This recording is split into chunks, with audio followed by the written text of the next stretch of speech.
Hola, buenos días a todos. Yo soy Carlos Alonso Pascual, soy arquitecto y diseñador, soy socio de Brigitte en ADN Design y también formo parte, junto con los 4 ponentes de hoy, de Bilbao Design Academy. Entonces, a mí me toca, como decía Bernat, hablaros sobre las emociones. Entonces, pues voy a hacerlo a través de una historia sobre vasos de madera y satélites rusos. Entonces, este que veis aquí es el primer satélite ruso, es el Sputnik 1. Muchos historiadores de la cultura material piensan que este objeto es un objeto de artesanía. ¿Qué pensáis? Es un objeto que está fabricado a mano, es un objeto único, que, bueno, pues donde las piezas que conformaban el objeto se montaban manualmente y las soldaduras eran manuales, y los artesanos que participaron en la construcción del Sputnik 1 pues hablaron con los científicos y con los ingenieros para ver. Lógicamente estamos hablando de los inicios de la tecnología, que luego nos llevaría pues a la conquista de la última frontera, dicen ahora, del hombre, que es el resto del universo. Pudieron hablar con los científicos y con los ingenieros para buscar la manera de optimizar el producto para que cumpliera exactamente su función. Entonces, lógicamente lo que sucede es que las fronteras entre artesanía, diseño, entre artesanía y tecnología, entre artesanía y arte, son fronteras cada vez más difusas. Ya eran difusas en esta época, con que ahora pues se ha difundido, por decirlo así, se ha hecho más líquido pues toda la relación entre diseño, artesanía, tecnología, artesanía, arte, ¿no? Yo creo que esta es una jornada, y la verdad es que hay que agradecer a la Asociación Arbaso haber convocado esta jornada, porque es muy importante tender puentes entre todos. Yo creo que tanto Leire como Brigitte, antes de mí, han hablado de lo importante que es tejer redes, crear espacios de relación. Entonces, me vais a permitir que empiece con una cita de un libro que yo recomiendo muy encarecidamente, que es El artesano, de Richard Sennett, que prácticamente comienza su libro diciendo: hacer es pensar. El pensamiento occidental, la cultura occidental, ha creado en realidad falsas barreras, falsos compartimentos estancos. Por un lado estaban los pensadores y por otro lado estaban los que hacían, los que pensaban lo que había que hacer y los que ejecutaban lo que había que hacer. Entonces, pues en algunas ocasiones, Brigitte se ha referido a ello, los diseñadores nos hemos visto encuadrados en la segunda, ¿no? en la primera, en el hacer. Hacíamos cosas que estaban pensadas en otro lado. Poníamos bonito, Brigitte hablaba de la parte de vestido estético, hacíamos bonitos productos que estaban en otro lado, ¿no? Y tal vez también los artesanos, Bernat se ha referido a ello, pues un poco repitiendo los trabajos tradicionales, las formas tradicionales, nos hemos olvidado de esta segunda parte de la ecuación del pensamiento, ¿no? Richard Sennett lo que nos dice es que hacer es pensar, que no hay barreras. Pero, ¿qué es pensar?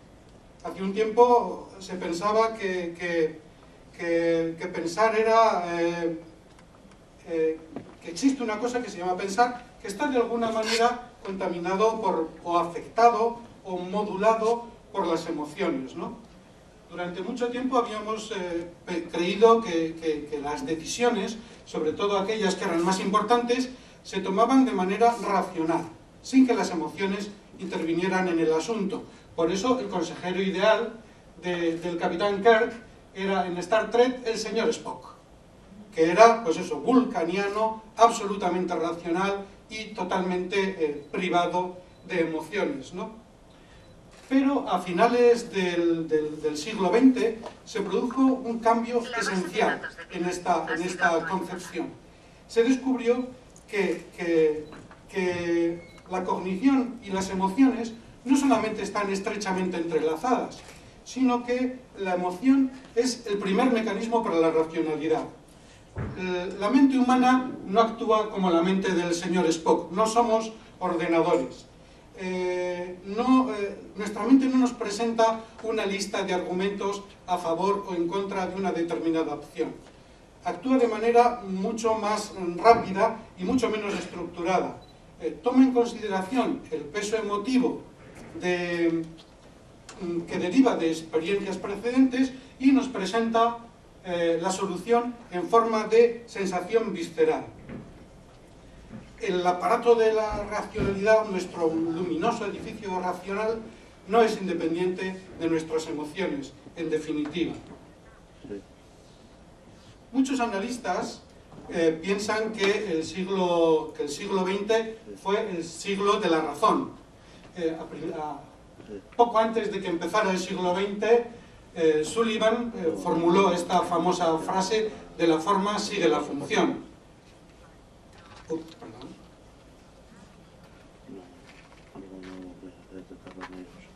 Pero ya en torno a los años 80, Hartmut Esslinger, que es el fundador de una conocida consultoría de diseño, que es Frog Design en Alemania, dijo que la forma sigue a la emoción. Incluso productos muy humildes, como este lapicero, está vendido de manera emocional. Un lápiz, dos emociones. Un lapicero de 2 puntas, un producto muy humilde. Pero, y en el otro extremo de la, digamos, de la complejidad productiva, en Jaguar, Hugo Nightingale, que es el diseñador jefe del Jaguar CX-75, uno de los renders lo podéis ver aquí, nos decía que en algunas compañías el diseño de coches es un proceso frío y técnico, pero en Jaguar se trata de emoción, arte y artesanía. Y la verdad es que si vemos la manera de trabajo en muchos laboratorios de diseño de coches, pues la verdad es que poca diferencia hay con la manera de trabajo en un taller artesano, ¿no? Aquí vemos pues cómo está el diseñador artesano perfilando el frente de este Mercedes, ¿no? ¿Qué buscan las empresas? Las empresas, en definitiva, desde aquellas que producen los objetos humildes hasta aquellas que producen los objetos más sofisticados, buscan generar emociones, generar experiencias, favorecer espacios de relación y, sobre todo, crear significados. Y es también lo que debemos buscar los diseñadores y los artesanos. En definitiva, crear nuevos significados que nos puedan generar experiencias verdaderamente vitales, emocionar, y donde podamos intercambiarlas con los demás. Está claro que en este momento ya vivimos en una economía emocional. Y como decía Luis Bassat, a un producto tienes que ponerle emoción o no lo vendes. Perdón.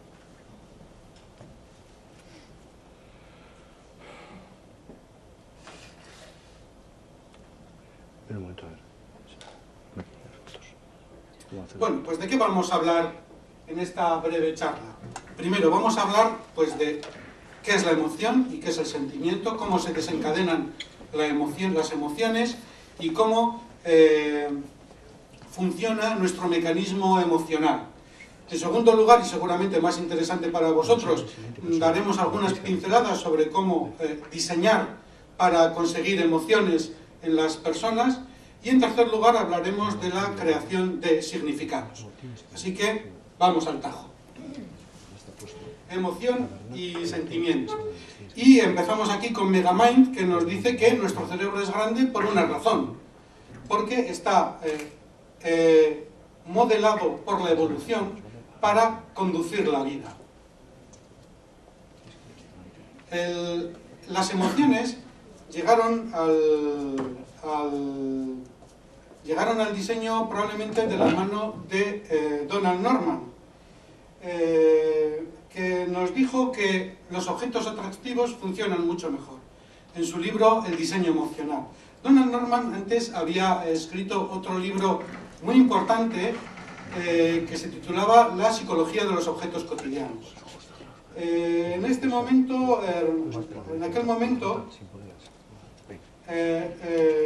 Norman nos hablaba de los problemas que tienen los usuarios en interactuar con los objetos, ¿no?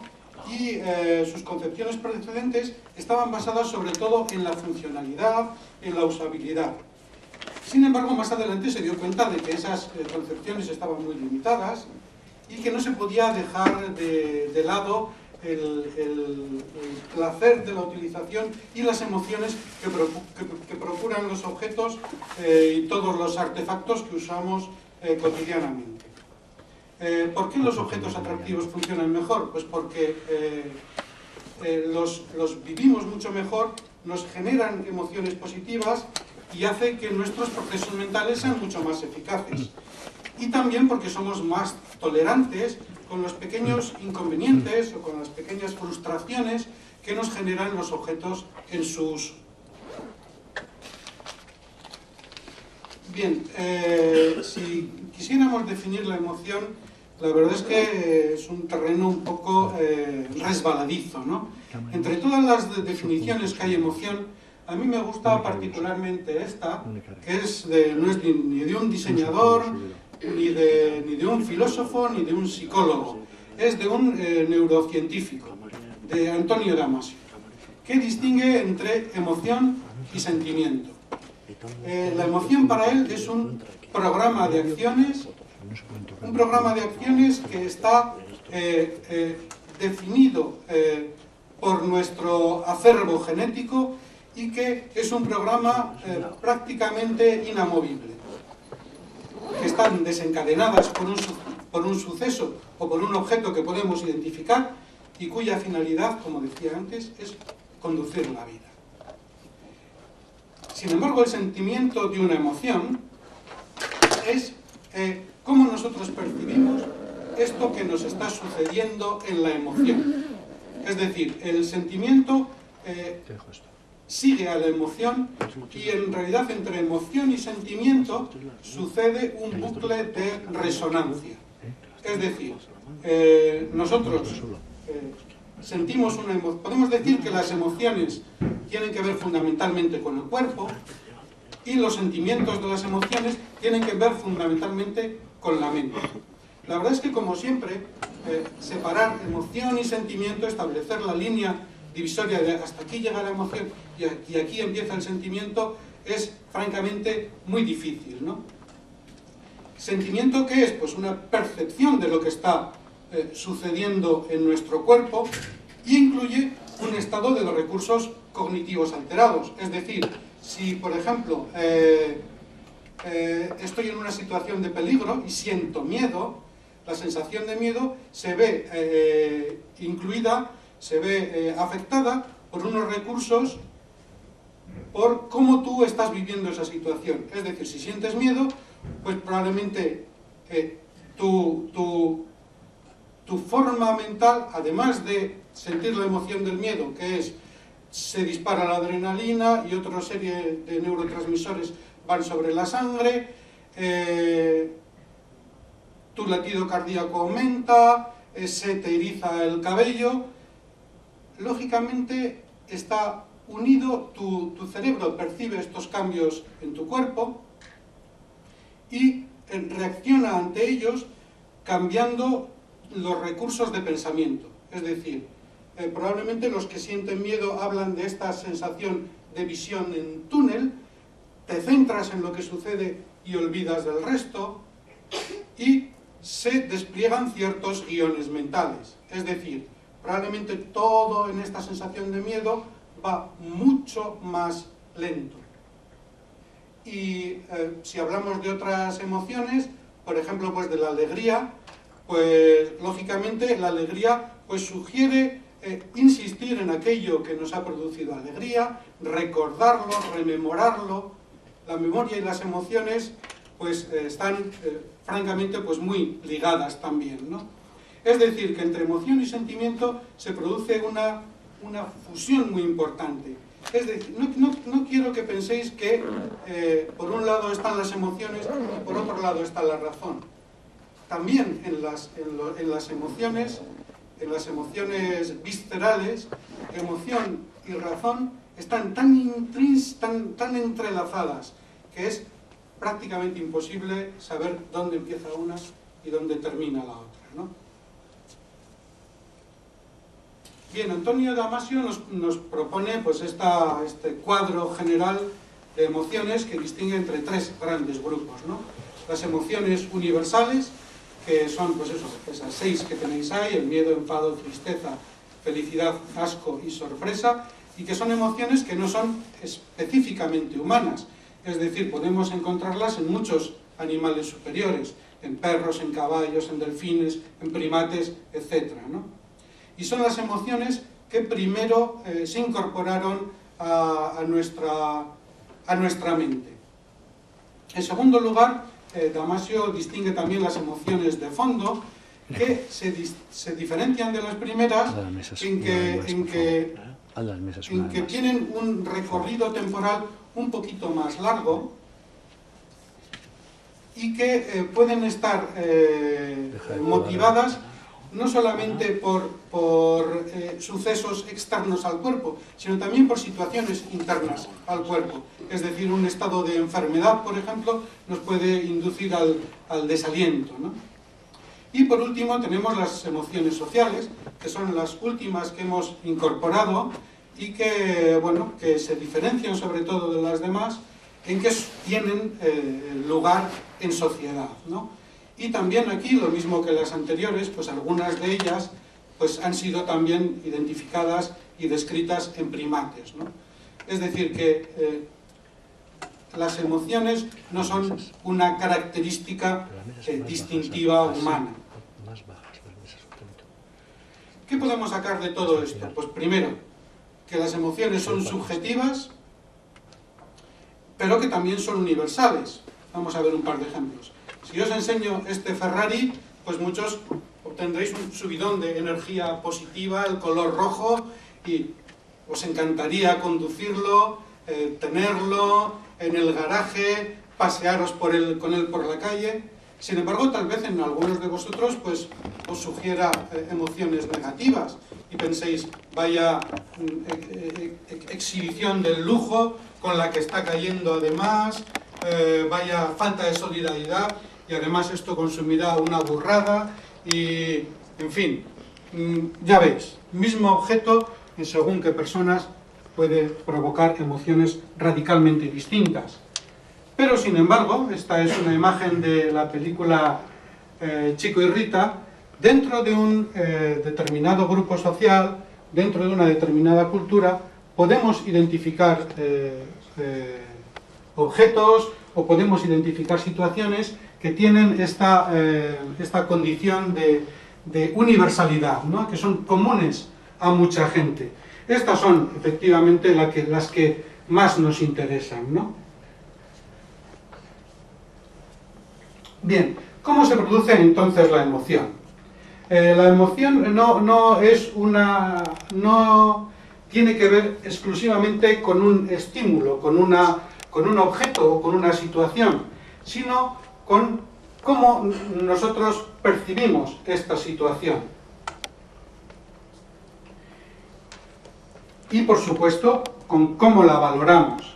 Si vemos aquí en el cuadro, lo lamento, está en inglés, no he tenido tiempo de traducirlo, tenemos en la parte de abajo el estímulo y al lado tenemos los intereses, las expectativas, las necesidades de las personas. Esas dos variables se unen en la valoración que hacemos de este estímulo y que conducen a la emoción. Es decir, es muy importante cómo valoramos los estímulos.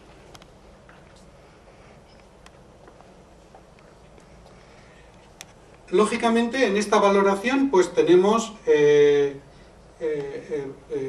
sensaciones, emociones positivas y emociones negativas. Peter Desmet, que es nada ante una situación, una decisión sobre las acciones que debería tomar, ¿no? El aburrimiento también, podemos pensar que hay situaciones donde debemos buscar el aburrimiento, debemos buscar la calma, debemos buscar el relax. Entonces, yo tomaría pues estos listados como genéricos en sí y que deberíamos adaptar a cada situación. Entonces, lógicamente con vuestros productos, con los objetos que vosotros producís artesanalmente, pues sería un ejercicio pues muy interesante repasar esta lista y ver, bueno, ¿qué inspira mi objeto a la gente? ¿Qué siente la gente con mis productos? Con el jarrón este del que hablábamos. ¿Le divierte? ¿Lo admira o no? ¿Solamente lo desea? ¿O cuando lo descubre en una feria se sorprende? ¿Esa sorpresa es placentera? Entonces, sería muy interesante ir trabajando sobre cada una de estas, olvidándonos tal vez en este caso de las emociones negativas, ver con cada uno de vuestros productos qué es lo que sucede con ellos en la gente. Preguntadles, ¿te ha sorprendido? ¿Te ha divertido? ¿Por qué lo estás comprando?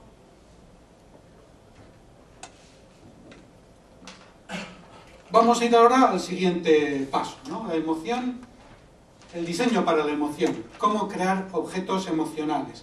Entonces os voy a dar aquí dos pinceladas, visto que, bueno, pues que tenemos un tiempo un poco limitado y además vamos con retraso, os voy a dar dos pinceladas. Vamos a hablar en primer lugar de la memoria y las emociones, la importancia de la memoria para las emociones, y luego hablaremos de rostros y de expresiones faciales. Bien, la memoria es importantísima para las emociones.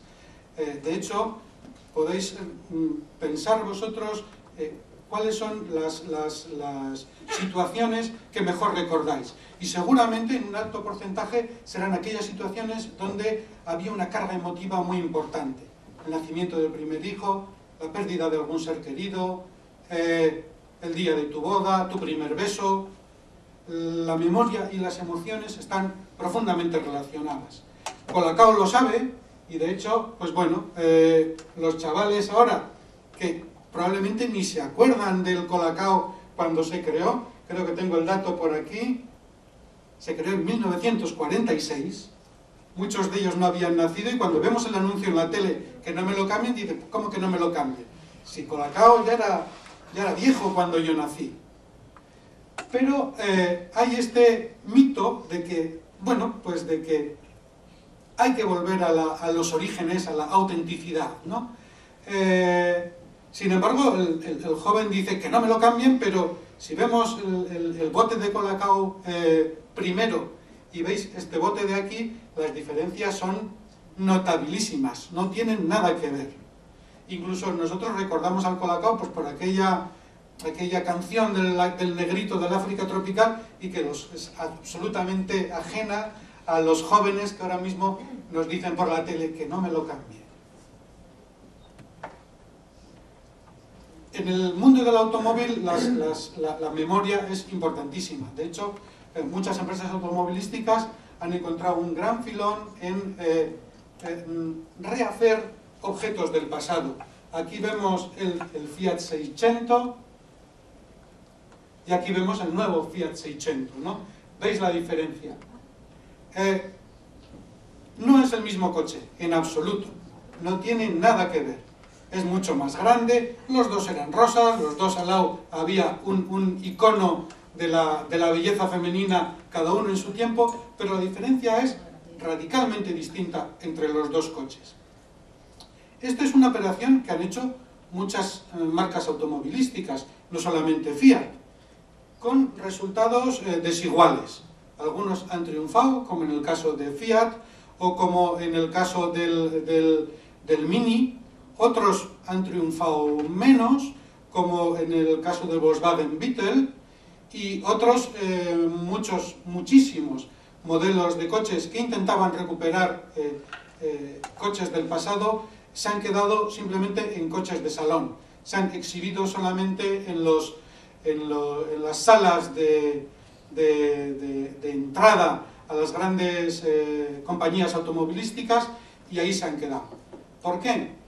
Pues la palabra es autenticidad. Fiat, cuando hizo este modelo, aún cambiando radicalmente todo lo del modelo anterior, mantenía el mismo espíritu, la misma, y podía establecer con sus usuarios, con sus compradores, con la gente en general, la misma relación emocional que suscitaba el modelo anterior. Esto lo saben, Brigitte ha hablado de los iPod, esto lo sabían también los diseñadores del iPod. Aquí vemos la primera generación casi de iPods, y aquel objeto de allí que es una radio de la escuela de Ulm, una radio de Brown Design que, bueno, como veis las similitudes son notables, ¿no? Lógicamente Apple quería engancharse a aquel efecto emotivo que tuvo durante mucho tiempo Brown como objeto que es fiable, que es tecnológicamente avanzado y que tiene una estética fuera del tiempo, ¿no? Ese era el referente emocional de Apple, y el referente físico pues eran los diseños de Brown, ¿no? Este es un ejemplo, el único ejemplo que he puesto de diseños de ADN Design. Es un banco de parque que, bueno, aquí lo habréis visto, es para una pequeña empresa de aquí de Bilbao, y lo habréis visto instalado pues en algunos pequeños pueblos. Está en Ciervena, en fin, en varios pequeños pueblos, y donde queríamos recuperar este aspecto emocional del banco de parque, de la historia del banco a lo largo del tiempo. Pero sin embargo, si veis los bancos más clásicos, pues no tiene nada que ver. Está este gesto en la parte trasera de la pata que, bueno, pues intentaba recuperar o reinterpretar este sentido del banco, este sentido romántico del banco, ¿no? Bien, vamos con la segunda pincelada: rostros y expresiones. Os dejo un momento para que veáis la imagen, no le pasa nada a la pantalla. ¿Qué pasa con esta imagen? ¿Por qué nos cuesta tanto leerla? Parece como que vibra o tal. Pues pasa que estamos habituados a leer emociones en la cara de la gente. Estamos habituados a ver gente y a descubrir lo que los demás nos transmiten a través de su cara. Por eso esta imagen, donde es difícil ver bien lo que pasa, pues nos es nos intranquiliza tanto, ¿no? Esto, por supuesto, pongo otro ejemplo de la industria del automóvil, es muy importante en el mundo del automóvil. Veis este Infiniti con este ojo y esta boca, este ojo que es casi un ojo de una rapaz, ¿no? Un ojo agresivo, no sé qué dicen por aquí. Cleopatra, en fin, sí, podría ser también, ¿no? O vemos este Ferrari, ¿no? Que es agresivo, con esta boca que nos enseña los dientes. O aquí vemos un Smart for Speed, donde veis este ojo pues maquillado, ¿no? Las pestañas, la forma de la boca. Vemos caras por todas partes. Incluso las hemos visto en manchas de la pared, en las caras de Belmez. Así que, ¿por qué no? Yo sé que la memoria, el tema que hemos tratado antes, es algo que es muy presente en la artesanía y que vosotros deformáis, tratáis la memoria, le dais la vuelta, la estrujáis, la estiráis. Yo creo que tal vez igual el uso de los rostros, de las expresiones, podría ser un elemento también para conseguir este enganche emocional con la gente, ¿no? Y ya, bueno, este de aquí es directamente una cara, ¿no? En este Nissan, que no es un coche solamente de salón, es un concept car, pero que, bueno, que ya directamente manifiesta: yo soy un personaje, yo soy una persona, yo soy un compañero, yo soy alguien que te ayuda y que te va a llevar de aquí para allá.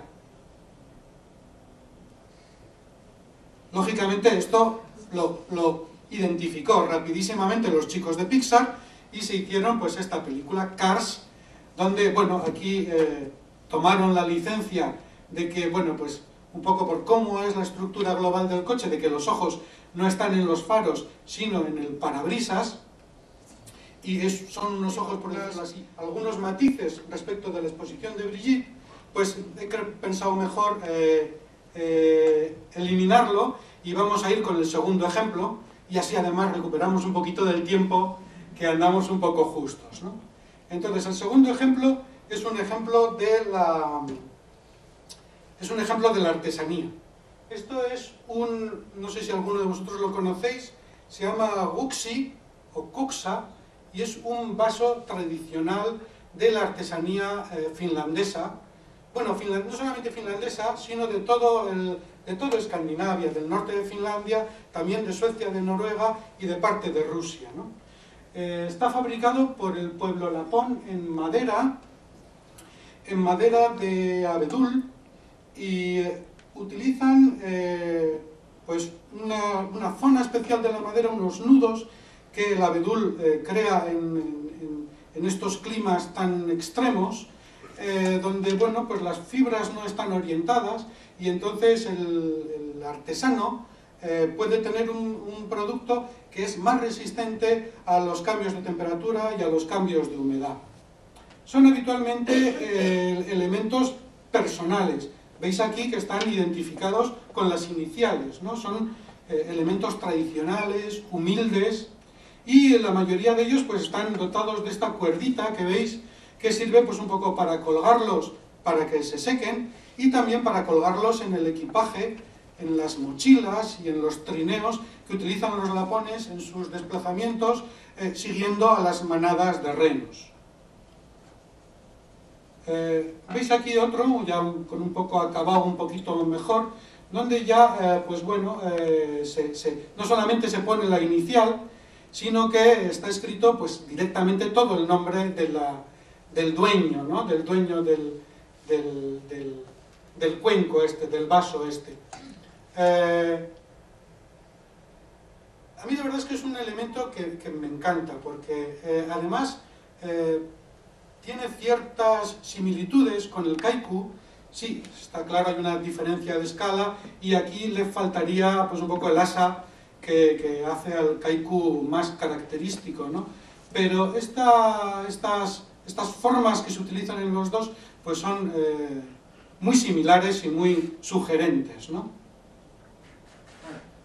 Bien, de este elemento humilde y ancestral y tradicional, pues poco a poco los artesanos finlandeses fueron incorporando cada vez más elementos que lo acercaban a un producto de lujo. Aquí está la cuerda sencilla que habíamos visto antes, pues está sustituida por una tira de cuero, lógicamente de reno, y por un pedazo de hueso de reno. a fin de cuentas se trataba de cambiar el significado del objeto.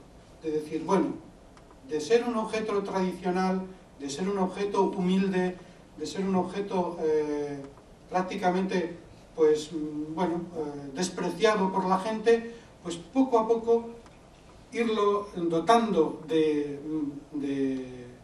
formas más depuradas, materiales más nobles, para conseguir transformarlo en un icono de la cultura finlandesa, en un icono de la cultura lapona, y que nos permita venderlo a precios muchísimo más altos. Aquí veis pues ya un poco un kuksa de lujo, donde ya, bueno, pues he incorporado un inserto de hueso de reno, y que, bueno, pues se vende a la módica cantidad de casi 70 euros, ¿no? Como veis, es ya un objeto de lujo para ser un vaso de madera, ¿no? Utilizado pues para, bueno, pues para beber agua, para beber caldos, líquidos calientes, etc. Y aquí llega un poco el siguiente paso. Esta es una empresa que de nuevo vuelve a dar otro salto en el significado de nuestro kuksa, y que se llama Kupilka. Kupilka es una palabra finlandesa que quiere decir pequeño vaso. Entonces, crearon esta empresa, un artesano de los que anteriormente pues, fabricaba este tipo de elementos, un poco pensando en lo que os he comentado de que era colgado al equipaje de los lapones en sus desplazamientos. Entonces, bueno, pues cambiaron la orientación.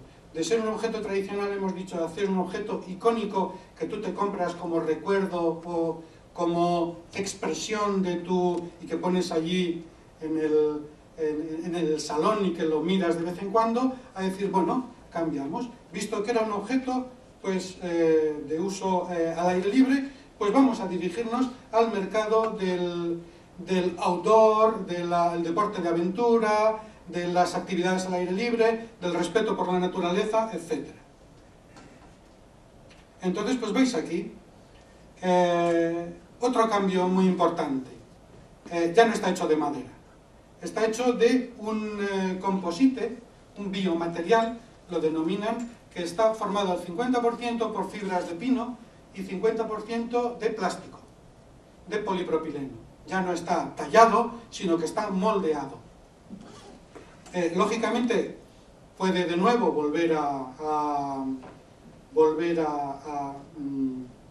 trocearse, a molerse y reincorporarse en la fabricación de nuevos elementos. Y como veis aquí, pues la familia crece. No solamente había este pequeño vaso, sino que también pues, se van incorporando pues, cubertería, o veis ahí abajo pues ya bandejas, etcétera, ¿no? Y pasa de ser pues este elemento de lujo a ser un elemento pues mucho más de uso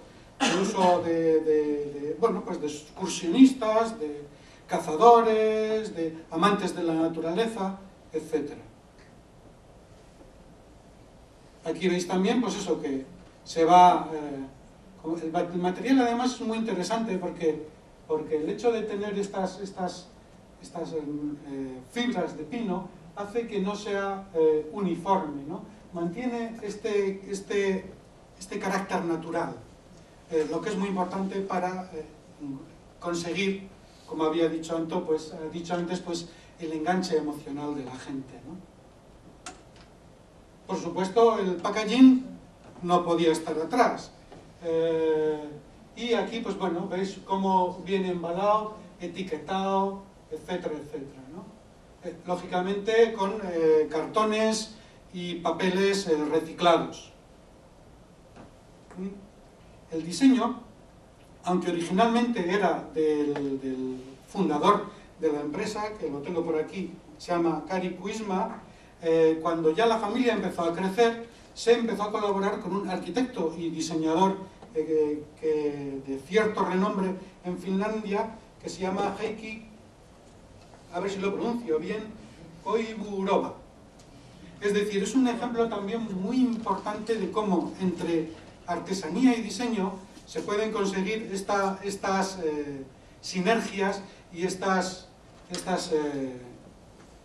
espacios de relación y de creación.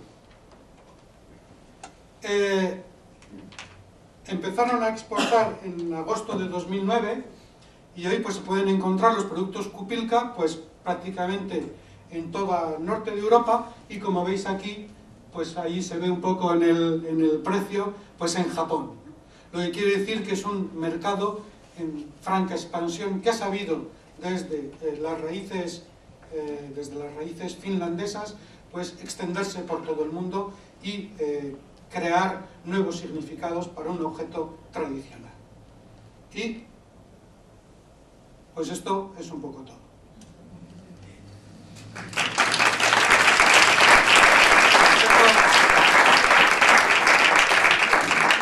Os dejo aquí un poco correo electrónico, dirección de Twitter y LinkedIn, por si quisierais comentar algo o charlar de algo, pues estoy a vuestra disposición.